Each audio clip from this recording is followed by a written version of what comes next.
దేవునికి స్తోత్రము, దేవదేవునికి వందనములు. ప్రభు అయినటువంటి యేసుక్రీస్తు నామములో మీ అందరికీ శుభం తెలియజేస్తున్నాను. ప్రియ సహోదరి సహోదరుడా, ఈ ఉదయకాల సమయంలో దేవుని యొక్క వాక్యం సెలవిస్తుంది. దేవాతి దేవుడు ఇశ్రాయేలు ప్రజలు చూసుకున్నట్లయితే ఐగుప్తు దేశం నుండి మరి మోషే గారి ద్వారా కానాను సరిహద్దుల వరకు తీసుకుని వస్తాడు. మరి అక్కడి నుంచి యెహోషువ గారు మరి ఆయన నడిపించినప్పుడు ఆ సమయంలో ఆయన నాయకత్వంలో ఉన్నటువంటి ఇశ్రాయేలు ప్రజలందరూ కూడా దేవుని మార్గంలో నడుస్తూ అనేక పొరపాట్లు చేస్తూ ఉన్నారు. మోషే గారు చనిపోయారు, యెహోషువ గారు చనిపోయారు. అయితే అక్కడ ఉన్నటువంటి ఆ ప్రజల్ని, అన్య ప్రజల్ని అందరినీ కూడా నిర్మూలన చేయమంటే వీరేం చేస్తారంటే కొంతమందిని చంపకుండా వారి యొక్క పనుల నిమిత్తము, వారి యొక్క ద్రాక్ష తోటల నిమిత్తము వారు ఉంచేసుకుంటారు. ఎప్పుడైతే వీరు భయంకరమైన పరిస్థితిలో ఉన్నారో, దేవుని విడిచిపెట్టేశారో, వీరు నిజంగా అన్య దేవతలు పూజించటం, అన్య దేవతలకు వీరు మొక్కుబడులు చెల్లించటం, భయంకరమైన పరిస్థితుల్లో వీరు జీవిస్తూ ఉండేవారు. అయితే దేవుడు నిజంగా గొప్ప దేవుడు. మనం ఏదైనా సరే, అందుకే యాకే కుమారుడైనటువంటి ఆగూరు కూడా నాకు తగినంత ఆహారం మాత్రం నాకు ఇవ్వండి, ఒకవేళ ఎక్కువైతే నా కడుపు నిండి అసలు దేవుడు ఎవడని నేను అంటాను, ఒకవేళ తక్కువైతే నేను దొంగిలి నేను దేవుని నామాన్ని నేను దూషిస్తానేమో, నేను ఆ విధంగా నేను ఉండకూడదు అని నాకు తగినంత మట్టుకు మాత్రమే ఇవ్వమని యాకే కుమారుడైనటువంటి ఆగూరు పలుకుతున్నాడు. ఈ యొక్క ఇశ్రాయేలు ప్రజలు చూసుకున్నట్లయితే భ్రష్టత్వంలోనికి వెళ్ళిపోయారు, దేవుని విడిచిపెట్టేశారు. అయితే న్యాయాధిపతుల్ని దేవుడు నిలబెట్టుకున్నప్పుడు చూడండి, న్యాయాధిపతుల గ్రంథంలో 2వ అధ్యాయం 19వ వచనంలో ఒక్కొక్క న్యాయాధిపతి చనిపోగా వారు వెనుకకు తిరిగి ఇతర దేవతలను అనుసరించి పూజించుచు, చూడండి, ఒక్కొక్క న్యాయాధిపతి చనిపోతుంటే వారు వెనుక తట్టు తిరిగంట ఇతర దేవతలు అనుసరించి పూజించుచు వాటికి సాగిలపడుచు ఉండటం వల్ల తమ క్రియల్లోనేమి తమ మూర్ఖ ప్రవర్తనలోనేమి దేనిని విడవక తమ పూర్వీకుల కంటే మరీ మిగులు చెడ్డవారైరి. తమ పూర్వీకుల కంటే మరీ చెడ్డవారైపోయారట. మనం ఇప్పుడు కూడా మన భక్తి ఉన్నదంటే దాన్ని పెంపొందించుకోవాలి, అభివృద్ధిపరచుకోవాలి తప్ప దాన్ని మళ్ళీ మనం సన్నగించుకోకూడదు, దానిలోని మనం తప్పిపోకూడదు. చూడండి, ఈ యొక్క ఇశ్రాయేలు ప్రజలు కూడా దేవుని నమ్మి ఒక్కొక్క న్యాయాధిపతి చనిపోతూ ఉంటే వారు మరలా అన్ని దేవతల తట్టు తిరగటం. అయితే దేవాతి దేవుడు వీరు నిజంగా ఆ పక్కన ఉన్నటువంటి ఆ దేశములు కావచ్చు, లేకపోతే రాజులకి వీరిని అప్పగించేయటం, వారి యొక్క బానిసత్వంలోకి వెళ్ళిపోవటం జరుగుతూ ఉండేది. మరి ఒత్నీయేలు చూసుకున్నట్లయితే మొట్టమొదటి ఆ న్యాయాధిపతి చూసుకున్నట్లయితే దేవుని యొక్క వాక్యం సెలవుస్తుంది. ఈ యొక్క ఒత్నీయేలు ఉన్నప్పుడు చక్కగా ఉన్నారంట ఒక 40 సంవత్సరములు. న్యాయాధిపతులు 3:11 చూస్తే అప్పుడు 40 సంవత్సరములు దేశము నెమ్మది పొందెను. అటు తర్వాత కనజు కుమారుడైన ఒత్నీయేలు మృతి చెందెను. వీరు నిజంగా చూసుకున్నట్లయితే న్యాయాధిపతులు ఉన్నప్పుడు చక్కగానే ఉంటాం, మరలా వారు చనిపోయిన తర్వాత మరలా కుక్క తన తోక వంకరనట్టుగా కట్టినంతసేపు బాగుంటుంది, తర్వాత మరలా తన యథాస్థానానికి వచ్చేస్తుంది. లేకపోతే కుక్క తన వాంతికి వెళ్ళినట్లుగా వాంతి చేసుకుని మరలా తన వాంతిని తింటుందంట. అదేవిధంగా వీరు కూడా ఉన్నారు. శ్రమలు రావటం, మళ్ళా శ్రమంలో భయంకరమైన పరిస్థితులు ఉన్నప్పుడు దేవుని యొద్దకు రావటం, అయ్యో మమ్మల్ని విడిపించు ప్రభువా, మమ్మల్ని విడిపించు దేవా అని వీరు బతిమాలుకుంటాం చేస్తూ ఉండేవారు. చూడండి, అటువంటి సమయంలో మరి దేవుడు ఇశ్రాయేలు యెహోవా దృష్టికి దోషులైనందున యెహోవా 7 ఏండ్లు వారిని మిద్యానీయులకి అప్పగించేశాడు. ఈ 7 సంవత్సరములు కూడా ఈ మిద్యానీయులు అమాలేకుల చేతుల్లో వీరు నలిగిపోయారు. భయంకరమైన పరిస్థితుల్లోకి వెళ్ళిపోయారు నిజంగానే. అప్పుడే కదా అన్నీ ఉంటే మనం దేవుని మర్చిపోతాం. మనకి ఏదైనా భయంకరమైన పరిస్థితి సమస్య వచ్చినప్పుడే మనం దేవుని యొద్దకు వెళ్ళిపోయి గోజాడుతూ ఉంటాం. అవసరాలు తీరే వరకే మనం ఉండకూడదు దేవుణ్ణి. నీకు అవసరం ఉన్నా లేకపోయినా ఏక మనసు కలిగి ఒకే భక్తి కలిగి దేవుణ్ణి భయముతోటి భక్తితోటి ఆత్మతోటి ఆయన ఆరాధించాలి. పూర్ణ ఆత్మతోని పూర్ణ శక్తితోని పూర్ణ వివేకముతోనూ ఆయన ఆరాధించేవారు ఉండాలి. కానీ ఇశ్రాయేలు ప్రజలైతే వారికి శ్రమ వచ్చినప్పుడు దేవుడి ముందు పడిపోయేవారు. అయ్యో మమ్మల్ని రక్షించు. ఎంత భయంకరం అంటే ఈ మిద్యానీయులు అమాలేకీయులు. ఈ మిద్యానీయులు ఎవరని చూసుకున్నట్లయితే, ఈ అమాలేకులు ఎవరని చూసుకున్నట్లయితే యాసావు సంతతి వారు. ఈ మిద్యానీయులు మరి అబ్రహాము గారి సంతానమే. అబ్రహాము గారికి మరి సారమ్మ గారి ద్వారా ఇశ్రాయేలు, అదేవిధంగా ఆ యొక్క హాగరు ద్వారా ఇస్మాయిలీలు. మరి సారమ్మ గారు చనిపోయిన తర్వాత అబ్రహాము గారు కెతూరాని వివాహం చేసుకుంటాడు.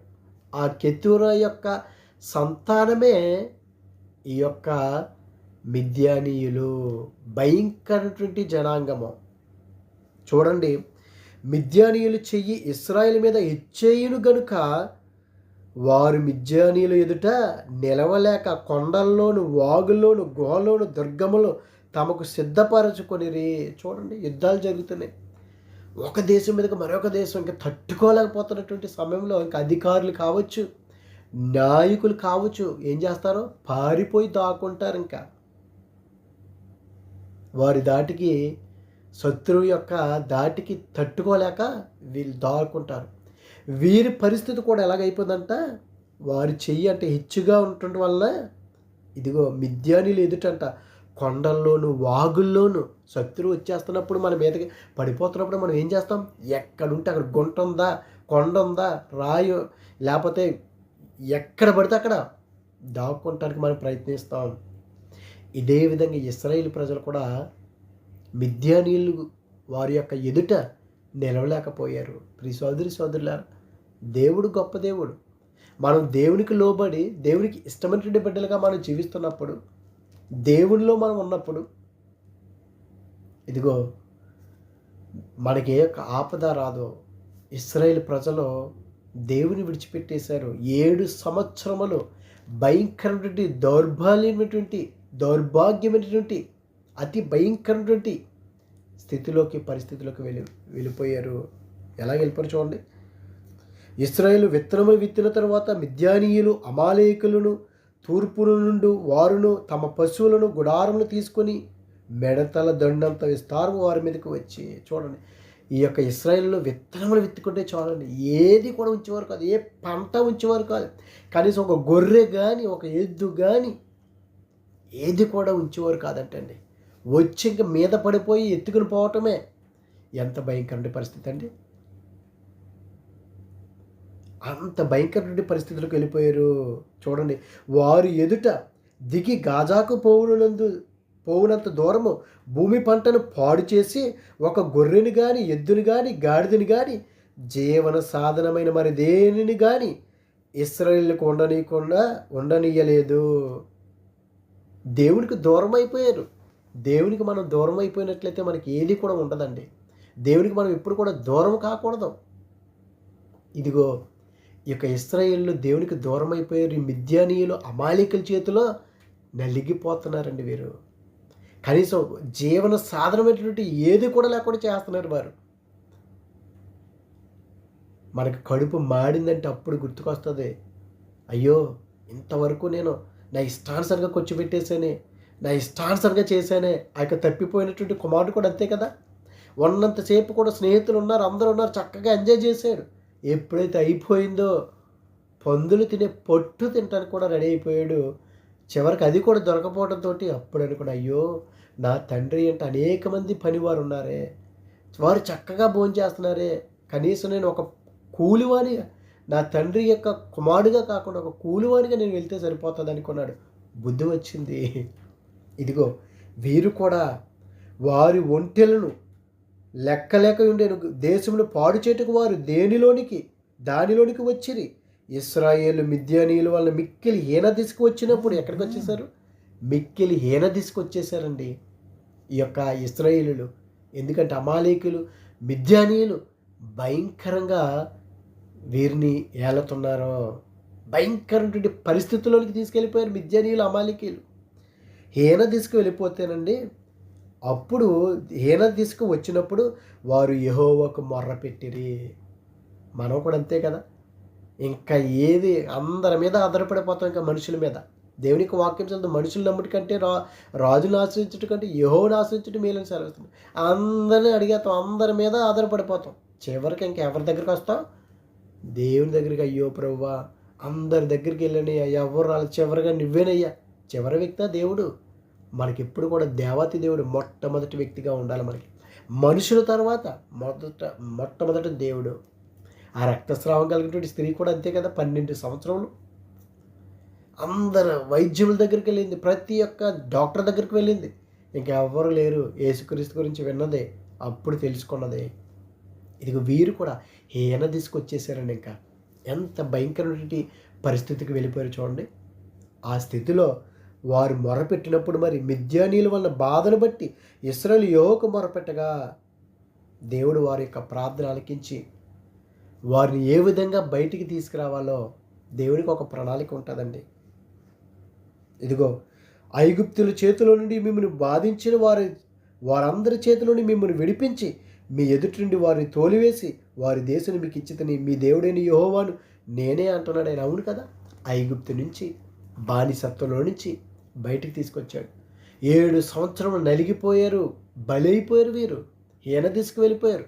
అటువంటి స్థితిలో దేవుడు ఒక వ్యక్తిని ఎన్నుకున్నాడండి. దేవుడు గొప్ప దేవుడు. చూడండి, ఈ యొక్క వ్యక్తి చూసుకున్నట్లయితే యావాషు కుమారుడైనటువంటి ఈ యొక్క గిద్యోను అండి. గిద్యోను నిజంగా మనష్షే గోత్రానికి చెందినటువంటి వాడు. మనష్షే గోత్రానికి, ఈ మనష్షే గోత్రము ఎవరిదని మనం చూసుకున్నట్లయితే మనష్షే గోత్రము ఎఫ్రాయిము గోత్రం. యోసేపు గారి కుమారులు మనష్షే గోత్రానికి చెందినటువంటి వాడు. చూడండి, 6వ అధ్యాయము న్యాయాధిపతులు 11వ వచనం చూస్తే, యెహోవా దూత వచ్చి అబియజ్రీయుడైన యోవాషునకు కలిగిన ఒఫ్రాలోని మస్తిష్క రోషకం కింద కూర్చుండిన యోవాషు కుమారుడైన గిద్యోను మిద్యానీయులకు మరుగై ఉండినట్లు గానుగ చాటున గోధుమను దులగొట్టుచుండగా, యోవాషు కుమారుడైనటువంటి గిద్యోను మిద్యానీయులకు కనబడకుండానట్లు అంటే భయపడ్డాడండి. గానుగ చాటున దాక్కుని ఏం చేసుకుంటున్నాడో గోధుమలు దుల్లగొట్టుచుండగా యెహోవా దూత అతనికి కనబడింది. యెహోవా దూత కనబడి ఈ విధంగా అంటుందండి. యెహోవా దూత అతనికి కనబడి, పరాక్రమ గల బలాఢ్యుడా, యెహోవా నీకు తోడై ఉన్నాడని అతనితో అనగా, పరాక్రమ కలిగినటువంటి బలాఢ్యుడా. ఇతనేమో మిద్యానీయులకు భయపడిపోయి దాక్కుని గానుగ చోటున గోధుమలు దుల్లగొట్టుకుంటుంటే దేవుని యొక్క దూత అంటుంది, పరాక్రమ కలిగినటువంటి బలాఢ్యుడా. దేవునికి అసాధ్యమైనది ఏముంటుంది? మోషే గారు కూడా ఇశ్రాయేలు ప్రజలు నువ్వు నడిపించాలంటే, అయ్యో నేను నోటి మాంద్యము కలిగినటువంటి వాడిని, నత్తివాడి, నేను మాట్లాడలేను, వారు నా మాట వినరంటే నీ ముందు నేను ఉంటాను అన్నాడు. మన దేవుడు గొప్ప దేవుడు అండి. మన ముందు ఆయన నుండి నడిపించేటువంటి గొప్ప దేవుడు. మనం ఎందుకు భయపడాలి? కానీ మనం భయపడిపోతాం, మనుషుల మీద ఆధారపడతా ఉంటాం. ఇదిగో ఈ యొక్క ఇశ్రాయేలు కూడా హీన దిశకు వెళ్ళిపోయారు. అప్పుడు దేవుడు గుర్తుకొచ్చారు. ఇదిగో యావాషు కుమారుడైనటువంటి గిద్యోన్ని దేవుడు ఎన్నుకున్నాడు. ఆయనతోటి దేవుని యొక్క దూత ఈ విధంగా అంటుంది, గిద్యోను అంటున్నాడు, చిత్తము నా ఏలినవాడా, యెహోవా నీకు తోడై ఉన్నాడని అతనితో అనగా, ఆ దూత అంటుంది, ఇదిగో యెహోవా నీకు తోడై ఉన్నాడంటే యెహోవా తోడుగా ఉండిన ఎడల మేము ఈ మిద్యానీయుల చేతిలో ఎంత క్రూరంగా ఎంత భయంకరంగా మేము హింసించబడతామా, దేవుడు మమ్మల్ని కాపాడలేడా అని ఈ విధంగా గిద్యోని చిత్తము నా ఏలినవాడ యెహోవా మాకు తోడై ఉండిన ఎడల ఇదంతా మాకేలా సంభవించును, యెహోవా ఐగుప్తు నుండి మమ్మల్ని రప్పించునని చెప్పుచు మా పితరులు మాకు వివరించిన ఆయన అద్భుత కార్యములని ఏమాయను, యెహోవా మమ్మల్ని విడిచిపెట్టి మిద్యానీయుల చేతికి మమ్మల్ని అప్పగించనని అతనితో చెప్పాను. దేవుడే ఉంటే గనక, ఇదిగో మా పితరులు చెప్పారు మేము విన్నాము, మరి ఆ దేవుడు ఉంటే కనుక మమ్మల్ని ఈ విధంగా చెయ్యడు కదా అని ఆ దూతతో అన్నప్పుడు అంతటా యెహోవా అతని తట్టు తిరిగి బలము తెచ్చుకొని వెళ్ళి మిద్యానీయుల చేతుల నుండి ఇశ్రాయేలును రక్షింపుము, నిన్ను పంపినవాడు నేనని చెప్పగా అతడి చిత్తమున ఏలినవాడ దేని సహాయం చేత నేను ఇశ్రాయేలును రక్షింపగలను, నా కుటుంబం మనష్షే గోత్రంలో ఎన్నిక లేనిదే, నేను ఎలా రక్షించగలను, నా గోత్రం అసలు ఎన్నిక లేనటువంటిది, అల్పమైనటువంటిది, నేను ఎలా రక్షించగలనంటే ఇదిగో మిద్యానీయులందరినీ కూడా ఒక వ్యక్తిని నీకు అప్పగించినట్లుగా నేను అప్పగిస్తాను అని అంటాడు. అయితే నేను నీకు తోడైందును కనుక ఒకే మనిషిని హతము చేసినట్లు మిద్యానీయులు నీవు హతము చేయదువని సెలవిచ్చాను. అందుకు అతడు నా ఎడల నీకు కటాక్షం కలిగిన ఎడల నాతో మాట్లాడుచున్నవాడు నీవే అని నేను తెలుసుకున్నట్లు ఒక సూచన కనపరచు, నాకు ఒక సూచన కనపరచు. నువ్వు నిజంగా దేవుని యొద్ద నుండి వచ్చినట్లయితే నేను నమ్మాలంటే ఆయన అన్నప్పుడు నిజంగా ఆ దూత కనపరుస్తుంది, నేను నీ యొద్దకు వచ్చి నా అర్పణను బయటికి తెచ్చి నీ సన్నిధిని దాన్ని పెట్టు వరకు ఇక్కడనే ఉండి వెళ్ళకమి అని వేడుకొనగా, ఆయన నీవు తిరిగి వచ్చే వరకు నేను ఉండిదనెను. అప్పుడు గిద్యోను లోపలికి పోయి ఒక మేక పిల్లను తూమిడి పిండితో పొంగని భక్ష్యములు సిద్ధపరిచి ఆ మాంసమును గంపలో ఉంచి అది వండిన నీళ్లను కొండలో పోసి ఆయన కొరకు ఆ మస్తిష్క వృక్షము క్రిందకి దాన్ని తీసుకుని వచ్చి దగ్గరగా ఉంచగా, దేవుని దూత ఆ మాంసమును పొంగని భక్ష్యమును పట్టుకుని రాతి మీద పెట్టి నీళ్లు పోయమని అతనితో చెప్పాను. అతడు అలాగూ చేయగా యెహోవా దూత తన చేత నన్ను కర్రను చాపి దాని కొనతో ఆ మాంసమును పొంగని భక్ష్యములను ముట్టినప్పుడు అగ్ని ఆ రాతిలో నుండి వెడలి ఆ మాంసమును పొంగని భక్ష్యములను కాల్చివేశాను. మరలా ఈ విధంగా అడిగినప్పుడు నిజంగా అనుమానం పడతాడు, కానీ ఏది అడిగితే అది ఆ దూత చేస్తుంది. గిద్యోను ఆయన యెహోవా దూతని తెలుసుకొని, ఆహాహా నా ఏలినవాడ యెహోవా ఇందుకే కదా నేను ముఖాముఖిగా యెహోవా దూతను చూచితనను, అట్టి రీతిగా నమ్ముతాడు. ఇదిగో అయితే నీకు నేను సమాధానం ఇస్తున్నాను, భయపడకో, నీవు చావని అతనితో సెలవిచ్చాను. అక్కడ గిద్యోను యెహోవా నామను బలిపీఠం కట్టి దానికి యెహోవా సమాధానకర్త అని పేరు పెట్టండి. ఎప్పుడైతే ఇదిగో నువ్వు వెళ్ళి ఇక్కడ ఉన్నటువంటి ఆ యొక్క అన్య దేవతల్ని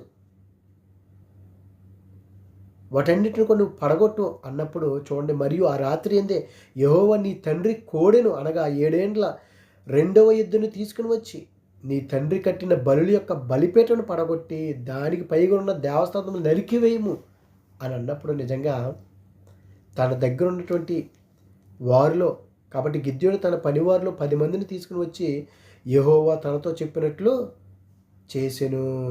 అతడు తన పితరుల కుటుంబములను ఆ ఊరి వారికి భయపడినందున అది పగలు చేయకుండా ఎప్పుడు చేశాడు, రాత్రి చేస్తాడు.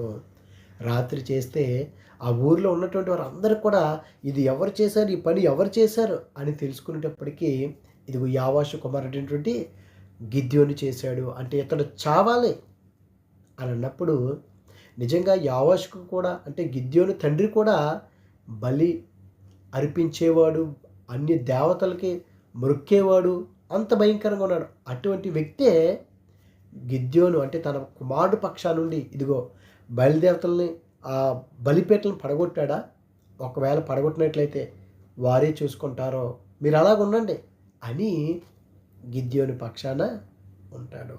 చూడండి, దేవుడు ఎంత గొప్ప దేవుడు అంటే, మిద్యానీళ్ళు వారు చూసుకున్నట్లయితే, వారి దండు, వారి సైన్యం చూసుకున్నట్లయితే మెడతల వలెనండి. వారు ఒంటెలు చూసుకున్నట్లయితే సముద్రం పక్కన ఉన్నటువంటి ఇసుక రేణువులంతా అంత సైన్యము. అయితే దేవుడు నిజంగా ఎంత గొప్ప దేవుడు చూడండి.